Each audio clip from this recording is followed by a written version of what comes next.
Hi, sorry about that.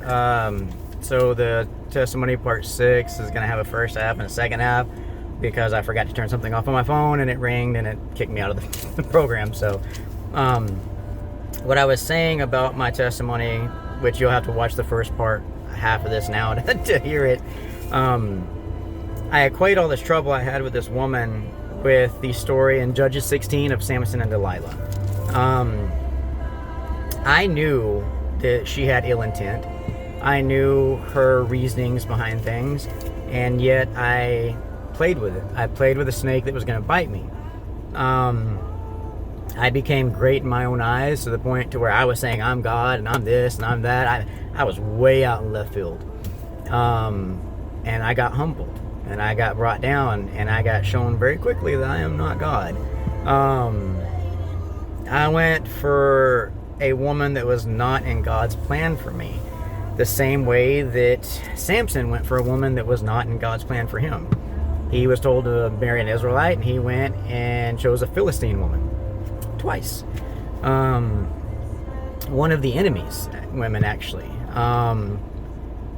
Samson, from the time he was a child, was raised to serve God and was brought to be the final judge over Israel. And he had God's favor in his life the whole time. He had victories given to him. He'd walked in the way God wanted him to. And I can relate my whole entire life to that. I was blessed in the early part of my life. And I had the structure and what I needed and was taught good principles. And even when trouble was come my way, I was brought victorious over it every time. And in odds that were stacked against me and against men that there's no way that I should have came out of that. And I still had a victory over that. He was blessing me in many ways, and I took it upon myself that I'm great and that I'm mighty, and this isn't God doing this. This is Lance doing this, and I'm powerful and I'm strong and no one can beat me. And I became arrogant in my own talents and the things that God gave me to help other people with, I started serving myself with. My gifts are irrevocable, so God given me gifts, and He's not gonna take them back. But I started utilizing them for my own selfish desires. I was blessed in many ways, and the reason I say I equate this to Samson and Delilah is because I went and started playing in the enemy camp. I went for women I knew that weren't good for me. I went for women that I knew had ill intent towards me. I went for women that I knew 90% of the time were going to cheat on me and lie to me. But I kept playing with it. And when you read the story of Samson and Delilah, even with the woman before Delilah, he teased around with the idea, and he made this bet that if they could solve this riddle, that he would give them so many pieces of clothing, and if they couldn't, they'd give him so many pieces of clothing. And so the woman that he's going to marry goes and tells the riddle to the men, and they get it right. So Samson, being insulted and being humiliated, ties like 300 foxtails together, sets them on fire, and sends them into the enemy camp, destroying a whole enemy because of his bad decision. Then after that, he goes and finds a Philistine woman and marries her, which is Delilah again. So he doesn't learn the first time, and he goes back because his self-desire wants that. He doesn't want to do what God's will is for him at this point. He wants to go do what he wants to do. And I can relate to that because when it came to me, I stopped doing what God's will was for me, and I started doing what my will was. I'm gonna help, but I'm gonna do it my way. And I know you told me to do this, but I'm gonna do it my way. Let me have a chance to show you that I can do this. Let me have a chance to prove to you there's a better way. I know you say this is it, but let me prove that there's a better way than this. And so I became arrogant and great and mighty in my own eyes, and I started playing in the enemy's field. So Samson goes to Delilah, and they start telling Delilah to figure out what the source of Samson's power is. And so he starts telling her lies, and he's like, oh, the source of my power is this, and the source of my power is that. And she ties him and binds him with linens and all this other stuff, and he just breaks free. When the men rush in to kill him, he breaks free and defeats them. So all the way up to the point of knowing that Delilah told the enemy and told them, he knows that she betrayed him, and he still plays with her and still toys with her. And that's what I did. I knew that at certain points these women were not good for me, and everything that everybody was telling me was true, and they were trying to destroy me, but I kept playing with that snake.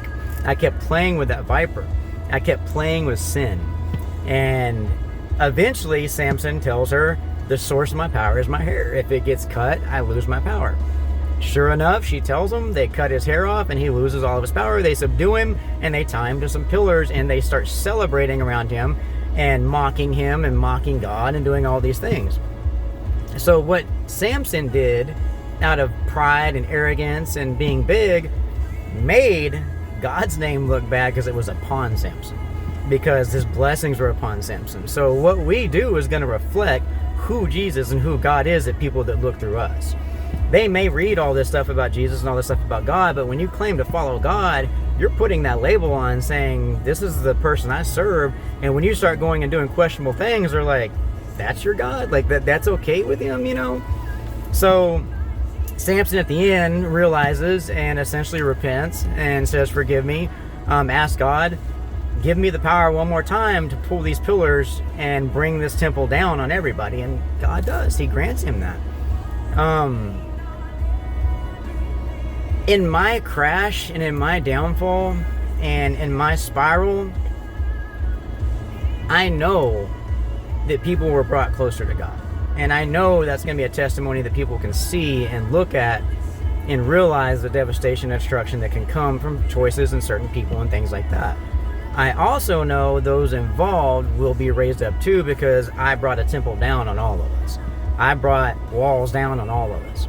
And just like you or anybody else will bring walls down on all of you too.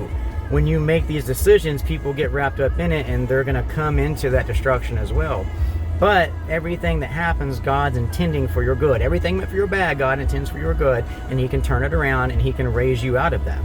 I'm going to stop there.